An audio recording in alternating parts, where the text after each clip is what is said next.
Assalamualaikum dan salam sejahtera. Bertemu lagi dalam Buletin Pahang Isnin 16 Mei 2022. bersama saya Nur Azira Awang. Kebawah Duli Yang Maha Mulia Pemangku Raja Pahang Tengku Mahkota Tengku Hasanal Ibrahim Alam Shah Ibni Al-Sultan Abdullah Riayatuddin Al-Mustafa Billah Shah menitahkan agar Kerajaan Pahang bekerjasama dengan Kementerian Alam Sekitar dan Air Kasar supaya menyegerakan pelaksanaan kerja-kerja membersih dan mendalamkan sungai yang menjadi punca utama berlakunya banjir kilat di Janda Baik Bentong pada pagi 11 Mei 2022. Baginda Tuanku bertitah agar disegerakan pelaksanaan projek rancangan tebatan banjir RTB Sungai Bentong serta pelan induk saliran mesra alam Pisma di Bentong, termasuklah pembinaan stesen telemetri dan stesen amaran banjir di huluan kawasan Janda Baik. Baginda juga telah menziarahi mangsa banjir di kawasan Janda Baik pada 13 Mei 2022 di samping mengurniakan sumbangan kepada mangsa banjir, melawat kawasan banjir dan mendengar persembahan taklimat tentang tindakan susulan segera tebatan banjir bagi mengurangkan risiko banjir.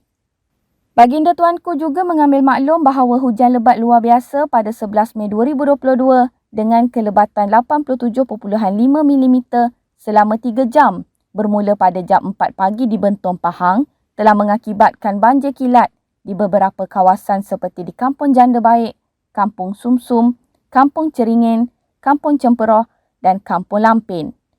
Baginda bertitah demikian menerusi satu kenyataan media semalam. Titah Baginda, negeri Pahang telah dilanda banjir sebanyak 2 kali pada tahun 2021 iaitu pada awal dan akhir tahun. Dan beberapa siri kejadian banjir kilat juga telah berlaku disebabkan hujan yang amat lebat. Baginda bertitah, kerja-kerja membersih dan mendalamkan sungai ini juga perlu dilakukan bukan sahaja di kawasan Janda Baik, malah di semua sungai dan saliran yang telah cetek dan banyak mendapan di seluruh negeri akibat kejadian banjir tersebut. Kebawah Duli Yang Maha Mulia Pemangku Raja bertitah agar pelaksanaan kerja-kerja pembersihan semua sungai dan saliran tersebut mesti dilaksanakan segera oleh kerajaan dan kerajaan persekutuan sebelum negara memasuki musim monsun timur laut pada hujung tahun ini. Pahang bakal bangunkan industri karavan selepas delegasi pelaburan yang diketuai sendiri oleh Yang Amat Berhormat Menteri Besar Pahang, Datuk Seri Haji Warosdi Wan Ismail, telah memeterai satu memorandum persefahaman MOU dengan Caravaning Industry Association CIVD yang berpangkalan di Jerman bagi membangunkan industri pembuatan karavan di Pahang. CIVD adalah organisasi yang terkemuka yang mengumpulkan semua pengusaha pembuat karavan di Jerman. Datuk Seri Haji Warosdi berkata, MOU yang dimeterai di pejabat CIVD di Frankfurt, Jerman pada 14 Mei 2022 merangkumi pelaksanaan pembinaan taman karavan, Caravan Park, pusat pemasangan karavan, Caravan Assembly Plant, ekosistem pembuatan karavan, Caravan Manufacturing Ecosystem, serta pusat bekalan karavan untuk pasaran Asia Pasifik dan Australia, Caravan Supply Centre for Asia Pacific and Australia. Beliau berkata MOU ini jika direalisasikan mampu menarik pelaburan berjumlah lebih kurang 500 juta ringgit daripada CIVD dan dijangka projeknya mula dilaksanakan pada penghujung tahun ini. Menurutnya, Kerajaan Pahang akan memberikan komitmen sepenuhnya bagi membangunkan industri karavan di negeri ini dan taman karavan ini akan beroperasi di lokasi strategik yang akan dikenal pasti kemudian. Jelasnya, kerajaan negeri juga berkeyakinan penuh bahawa Pahang mampu dijadikan hub pengeluaran karavan terkemuka di rantau ini. Tambahan pula, Pahang sememangnya terkenal dengan industri pemasangan kereta jenama terkemuka dunia seperti Mercedes, Volkswagen dan Isuzu di Taman Perindustrian Automotif di Pekan. Datuk Seri Haji Warosdi berkata demikian menerusi satu hantaran di laman Facebook beliau semalam.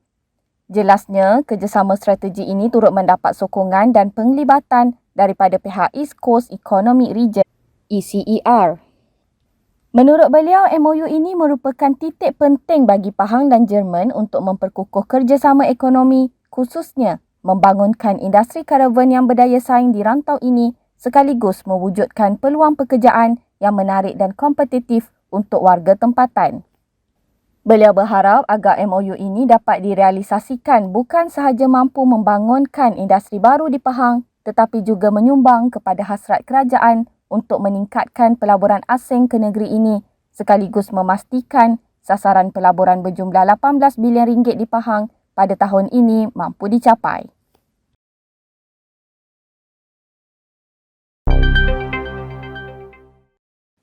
Kampung Bukit Gemuruh di Bera kini telah mendapat perkhidmatan komunikasi dan internet 4G apabila satu struktur sementara berketinggian 13 meter telah siap didirikan pada penghujung bulan lalu. Pengerusi Jawatankuasa Sains, Teknologi, Inovasi, Komunikasi dan Multimedia Negeri Pahang Yang Berhormat Datuk Haji Muhammad Fakhruddin Muhammad Arif berkata, masalah internet di kampung tersebut mendapat perhatian serius Suruhanjaya Komunikasi dan Multimedia SKMM serta Kerajaan Pahang sekaligus dimasukkan sebagai salah satu lokasi tumpuan di bawah Pelan Jendela Fasa 1 2020-2022. Menurutnya, pada masa ini juga proses pembinaan menara-menara baru yang akan menawarkan perkhidmatan 4G daripada 4 perkhidmatan telco utama negara juga sedang dibina di sekitar daerah Bera dan ia dijangka siap sepenuhnya pada penghujung tahun ini. Tambah beliau, sebagai usaha jangka pendek, pihak SKMM Pahang telah meminta syarikat telco untuk membantu bagi melaksanakan pembinaan struktur sementara ini di lokasi yang sesuai mengikut kajian teknikal mereka dan Kampung Bukit Gemuruh adalah salah satu lokasi yang telah dipilih. Dalam pada itu, beliau berkata berdasarkan maklumat yang diterima, terdapat sebilangan besar masyarakat orang asli menetap di Kampung Bukit Gemuruh dan mereka kini turut menikmati komunikasi yang lebih baik dan berkesan. Beliau berharap semua usaha pelaksanaan jendela akan terus dipergiat dan dilaksanakan sebaik mungkin bagi memastikan sasaran waktu siap pada penghujung tahun ini dapat dicapai. Pada Oktober tahun lalu, Pengerusi Suruhanjaya Komunikasi dan Multimedia Malaysia SKMM yang berusaha Dr. Fadlullah Suhaimi Abdul Malik telah turun padang meninjau beberapa lokasi di daerah Bera bagi memastikan pelaksanaan Pelan Jendela di Pahang berjalan lancar.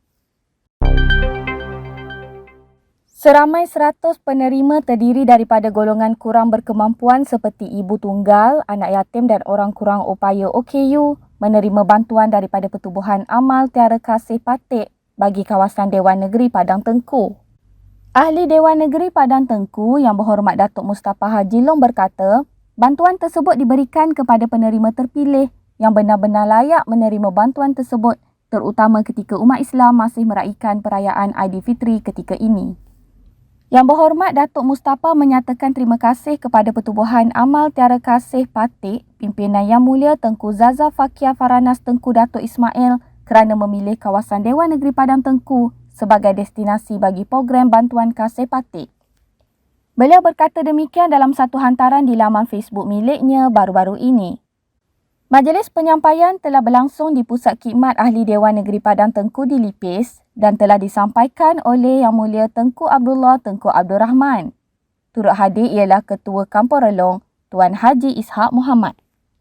Beliau berharap lebih ramai pertubuhan bukan kerajaan NGO dapat tampil membantu masyarakat yang memerlukan di seluruh negeri sebagai sokongan kepada usaha pihak kerajaan dalam membantu rakyat.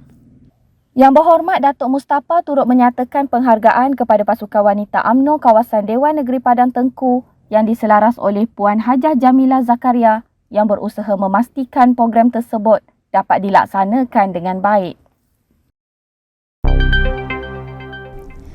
Baiklah, berita itu tadi mengakhiri Buletin Pahang pada hari ini. Jangan lupa subscribe Pahang Media di Facebook, Instagram, YouTube, Twitter dan TikTok untuk mendapatkan berita terkini di Pahang. Assalamualaikum.